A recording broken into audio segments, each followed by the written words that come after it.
দুর্নীতির উনাদের কলিজা কাঁপানোর দলিল আমাদের কাছে আছে।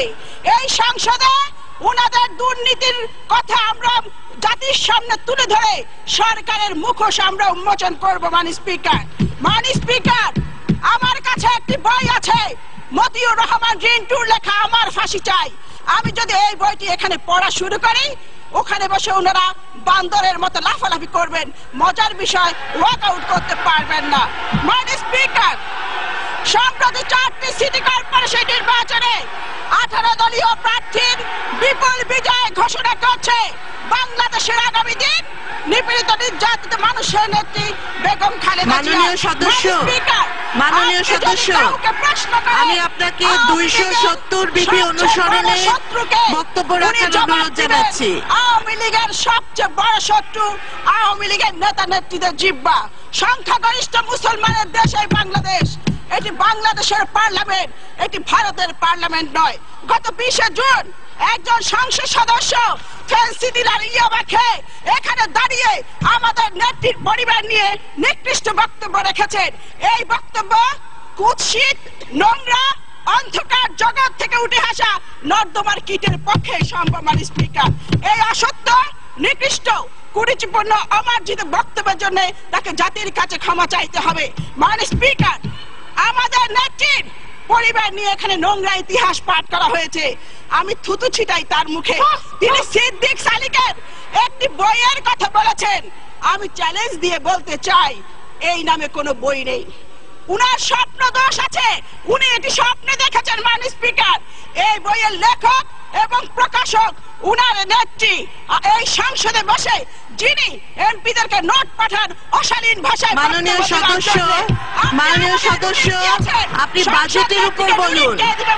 বাজেটের উপর বলুন। 1 নম্বর ব্যক্তি যদি ঠিক হয়ে যায়, আমরা সকলে ঠিক হয়ে যাব। মাননীয় স্পিকার, যিনি আমাদের নেত্রীর পরিবার নিয়ে এখানে কুৎসারটনা করেছে, তিনি পলিটিক্যাল প্রস্টিটিউট।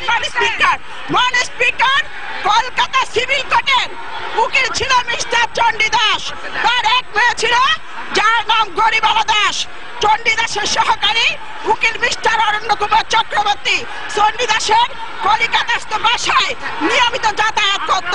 সেই সুযোগে গরিবালার সাথে অরণ্য কুমার চক্রবর্তী অবৈধ সম্পর্ক গড়ে উঠে গরিবালা গর্ভবতী হয়ে পড়েন। গরিবালা যখন বুঝতে পারলেন তিনি গর্ভবতী হয়েছেন, তখন গরিবালা অরণ্য কুমারকে বিয়ে করার জন্য চাপ দেন। অরণ্য কুমার বিয়েতে রাজি না হয়ে অবৈধ সম্পর্ককে অস্বীকার করেন। এদিকে চণ্ডীদাস বিষয়টি জানার জন্য চিন্তিত হয়ে পড়েন। এরই মধ্যে গরিবালা 12/12/1920 তারিখে একটি পুত্র সন্তানের জন্ম দেয়। তার নাম হয় দেবদাস চক্রবর্তী। চণ্ডীদাস অরণ্য কুমারকে গরিবালাকে উঠিয়ে নিতে চাপ দিতে থাকেন, কিন্তু অরণ্য কুমার রাজি হন না। মাননীয় স্পিকার, এরই মধ্যে দেবদাসের বয়স 2 বছরের উন্নতি হয়। চণ্ডীদাস হতাশাগ্রস্ত হয়ে পড়েন, ভীষণভাবে অস্বস্তি বোধ করেন। মাননীয় সদস্যবৃন্দ, আপনারা একটু শান্ত হন। মাননীয় সদস্য,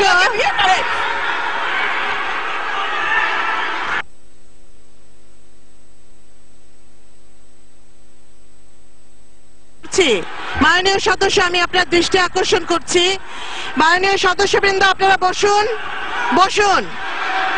সবাই বসুন। মাননীয় সদস্য, আমি আপনার দৃষ্টি আকর্ষণ করছি। মাননীয় সদস্য, আপনি 270 বিধি অনুসরণে বাজেটের উপর বক্তব্য দিন। মাননীয় সদস্য, ওনাকে মাইক দিন।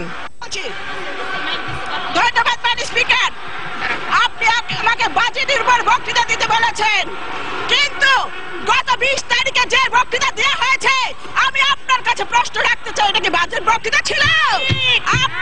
মাননীয় স্পিকার, আমি এখানে বক্তব্য দিব, আমি শুধু পাল্টা জবাব দিব। আমি বাজেট নিয়ে অবশ্যই বলবো মাননীয় স্পিকার, আর আপনি আমার শব্দের মধ্যে এক্সপান্স করার মতো কোনো শব্দ পাবেন না। মাননীয় স্পিকার, লেট মি সে, মাননীয় স্পিকার, জনাব মাল মুহিত যে বাজেট দিয়েছেন, এই বাজেট এদেশের মানুষের হতাশা ক্ষুব্ধ হৃদয়ে বেদনার দীর্ঘশ্বাস। মাননীয় স্পিকার,